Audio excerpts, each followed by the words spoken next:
Hi, it's Miss Anathea, your evolutionary astrologer and divine feminine educator.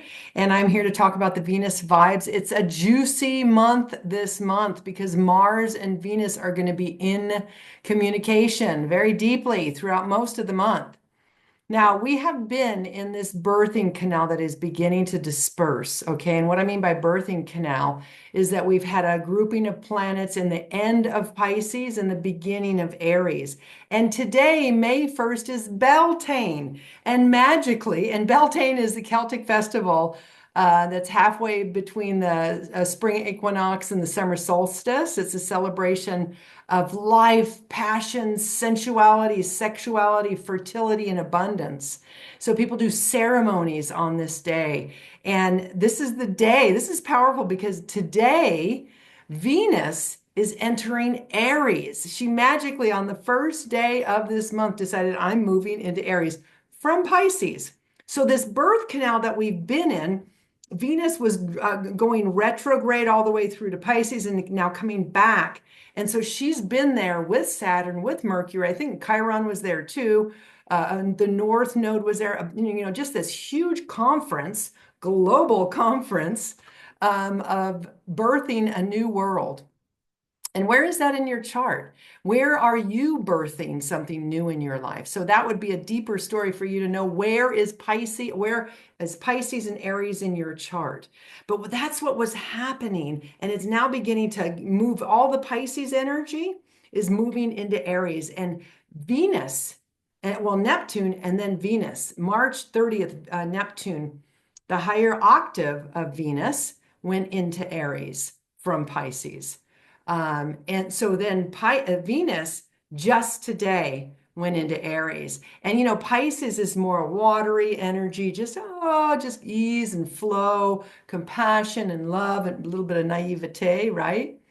But now Aries, it's like we are on fire. Have you ever met an Aries person? So Venus in Aries, it's just going to be a month of juiciness. And this month, there's 30 degrees in every sign. So Aries is today, May 1st, at 0 degrees. By the end of May, she'll be at 24, almost at the end of her stay in Aries. And in June, then she'll go into Taurus. So really enjoy this time. If you have any projects that you want to get done, go for it. Okay, so the first week of May, I would say Venus is still finishing up her conference call with all the, like that what I call the choo-choo train. Now, my astrologer colleagues would be like, oh my God, what is she talking about? But for whatever reason, I like to say choo-choo train. The official word is stellium. It's a grouping of planets. And there's been this huge grouping of planets in the ending of Pisces and the beginning of Aries. And that first week, and that's where Venus has been with Saturn, the North Node, Chiron for a while as well, Mercury for a while as well. But she's finishing up all of her communication and what she wants to collect and absorb from Neptune and Saturn in the North Node. So this is,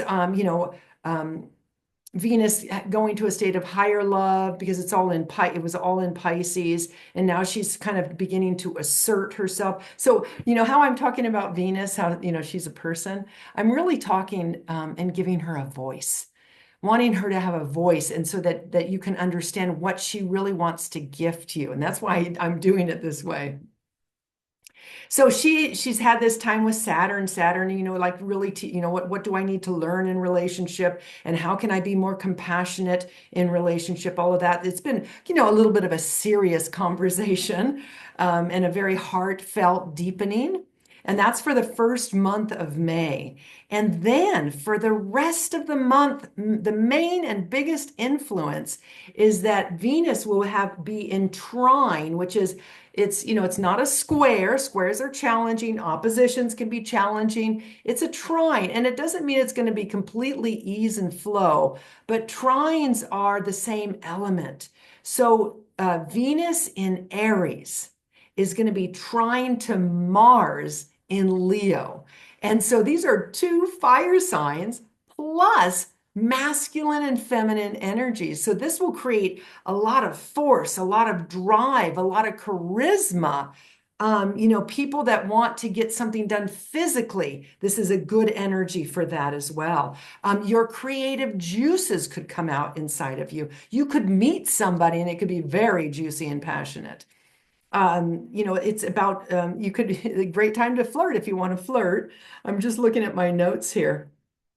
It's basically energy of Leo and Mars rules Aries, and Venus in Aries. Venus is in Mars's sign. So this is such a juicy, beautiful flow of electricity. It's not electricity, but it's attraction, passion, fire, creativity, confidence, wanting to know what you want and knowing how to ask for it. So see how this plays out in your relationships. It could be a lot of fun. That's the other thing, Leo is about play and, being flirtatious and playful and being on stage. Aries is the warrior fighting for what you want. Venus is what you want.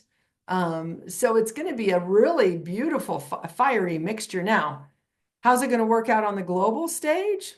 I don't know. That's not my specialty, as a matter of fact. I'm really holding space for what is within is also without. So let this passion cultivate inside of you, and let it be playful in your relationships, and let it be creative and flirtatious even. If you've been too serious and too worried about what's happening in the world, Aries wants you to lighten up and start saying, I don't care what's happening around me. This is what I want. I want a better world, or I want more play, or I want more passion, or I want more purpose. So between Aries and Mars and Leo, it's about, what do you want? And actually, this birthing canal that I was talking about and have talked about before is really you stepping into your full purpose. Letting go of having to do something out of obligation, but rather doing something because it means something to you and it's making the world better. So that was the conference that Venus had with Neptune and Saturn, this serious conference of, we've got to make this a better world, right? And now she's ready to come out and burst out and do something that is more fulfilling to her. And she's going to help you with this. And she wants to have attraction. She wants to have sexuality. She wants to have fun. She wants to have play. Kind of repeating myself, but I really want to get the message across to you. You can make this a really fun month. Now, remember, when you get a little playful and all this stuff, you could get too emotional and be a little bit of a drama queen. So keep that at check. And, fire can be anger. So keep that at check and not repress it by any means. But know that if there's any emotions that come up, it's just an unmet need. An unmet need. And you just need to ask for your needs to be met in a kind, loving, heart-centered way. Okay, and then it's so magical just to see how she dances. Now, I don't know if you knew, and I was going to say that in the beginning, is Venus is now a morning star. So if you get up early, see her in the eastern sky to see if you can see her brilliance and her brightness. She's here to gift us peace and harmony and love. And I really believe that she emits a healing energy. So let her healing energy penetrate and pierce you, but also let that Leo energy, the Aries energy, and the Mars and Venus dancing together for most of the month just juice you up, okay? Have some fun with it. 2 key dates that I want to give you. Pay attention to May 21st and 22nd, because those will be the 2 exact days where Venus and Mars will be stepping together. I think it's 15 degrees. So Mars will be 15 degrees Leo, Venus will be 15 degrees Aries, and then the next day, that's on the 21st, and on the 22nd, they're going to step together to the 16th degree of each of their zodiac signs, okay? And then, of course, Venus is going to go a little bit faster. So this is the month. Previous months I've been talking about Pluto, transformation, relational transformation, Mercury, better communication, Saturn, learning, lessons in relationship. But This one is a message of let's have some fun. Spring has sprung and let's get out there and play. So that's my message for this month. Make it work to your best ability. Have some fun. All right. Take care and I'll see you next month. Please comment, like, and share and subscribe. And I'll see you next time. Thanks for listening.